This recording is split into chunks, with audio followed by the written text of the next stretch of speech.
Holden's heart raced as his flashlight swept over the scene in front of him. The bloodstains were fresh, and the chair stood ominously in the center of the room. A few steps inside and he immediately felt the weight of the darkness surrounding him. This was no random warehouse. Someone had been here recently. Someone who didn't want to leave any trace of what had happened. He cautiously approached the bloodstains, his mind racing. Laura had been here. The realization hit him hard. She had been at this warehouse just before she disappeared. What had she found? Who had she met? And why was there blood on the floor? The silence was broken only by the distant hum of a broken fluorescent light overhead. Holden's senses were on high alert. He knew he couldn't afford to be careless. Someone might still be here, someone who would stop at nothing to protect whatever secrets this place held. He moved toward the back of the warehouse, his flashlight illuminating shelves stacked high with old crates and boxes, some of them long forgotten, others recently disturbed. He was about to check one of the boxes when his phone buzzed. It was a message from Sarah. "Holden, I just spoke to a source. They said Laura was investigating something far worse than we thought." Aegis Capital? It's just the tip of the iceberg. There's something even more sinister beneath it all.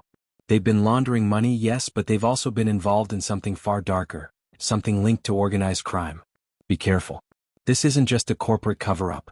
It's bigger than you think. Holden's mind spun as he read the message. The danger surrounding Laura and David's deaths was escalating. Aegis Capital was just the surface. There was something much darker beneath. Was it possible that someone high up in Aegis was involved in organized crime? Was this the reason Laura had disappeared? He snapped the phone shut and tucked it into his jacket. He didn't have time to dwell on it now. He had to find answers, and he had to find Laura before it was too late. The back of the warehouse was cluttered with old equipment and broken furniture. As Holden moved further inside, he noticed something odd. Several of the crates had been moved recently, their contents now scattered across the floor. There were papers, files, and even some old photographs, most of them too damaged to make out. But one file caught his attention. It was different. It had a seal on it. A business card rested next to the file. Holden picked it up, his breath catching in his throat as he read it. Liam Barlow, Legal Advisor, Aegis Capital. Liam Barlow. Holden had heard the name before. He was one of the top lawyers at Aegis Capital, known for handling sensitive cases involving high-profile clients. But this wasn't just a business card, it was a clue. The fact that the card was here, hidden away in a forgotten corner of this warehouse, meant something. He opened the file slowly, the weight of what he might discover settling heavily on his shoulders. Inside there were documents detailing offshore accounts, bank transfers, and connections to shell companies, all evidence of money laundering. But what stood out most was the last page. It wasn't a financial document. It was a list of names. Holden recognized a few immediately. Names of prominent businesspeople, politicians, people with power and influence. But there was one name that caught his attention more than the others. Detective Marcus Holden. Holden froze, his pulse racing as he scanned the document. His own name was listed alongside others. Was he being watched? Had Aegis been monitoring his every move from the beginning? A sudden noise from behind him snapped him out of his thoughts.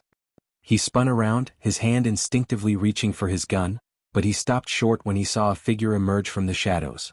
It was a man, tall with a cold, calculating gaze. Holden recognized him instantly. It was Liam Barlow, the same name from the business card. "You shouldn't have come here, Detective," Barlow said, his voice low and smooth. "This is where it ends for you." Holden's grip tightened around his flashlight, his mind racing. Barlow had known he would come. This wasn't a coincidence. This was a trap. "What is this about, Barlow?" Holden demanded, trying to keep his voice steady despite the rush of adrenaline. "What's really going on at Aegis Capital? What's your involvement in this?" Barlow's smile was cold, almost amused. "You really don't get it, do you? Aegis Capital is just a small part of a much bigger picture. You've been digging in the wrong places. The people you're looking for, they've already covered their tracks.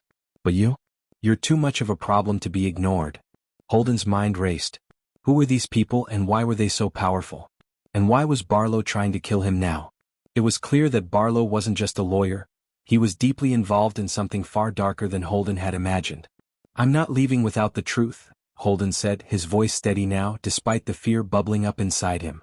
Barlow chuckled, his eyes narrowing. "You'll never get it, Detective. Not from me. Not from anyone. You've reached the end of the road." Before Holden could react, Barlow lunged forward, knocking the flashlight from his hand.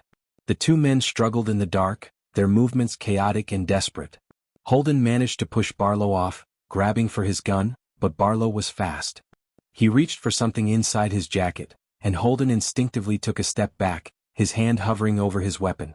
And then, just as quickly as it had started, the struggle stopped. Barlow froze, his eyes locked on something behind Holden. He stepped back, raising his hands. "You're not the only one looking for answers," Barlow said, his voice tinged with fear. "But you're running out of time, Detective."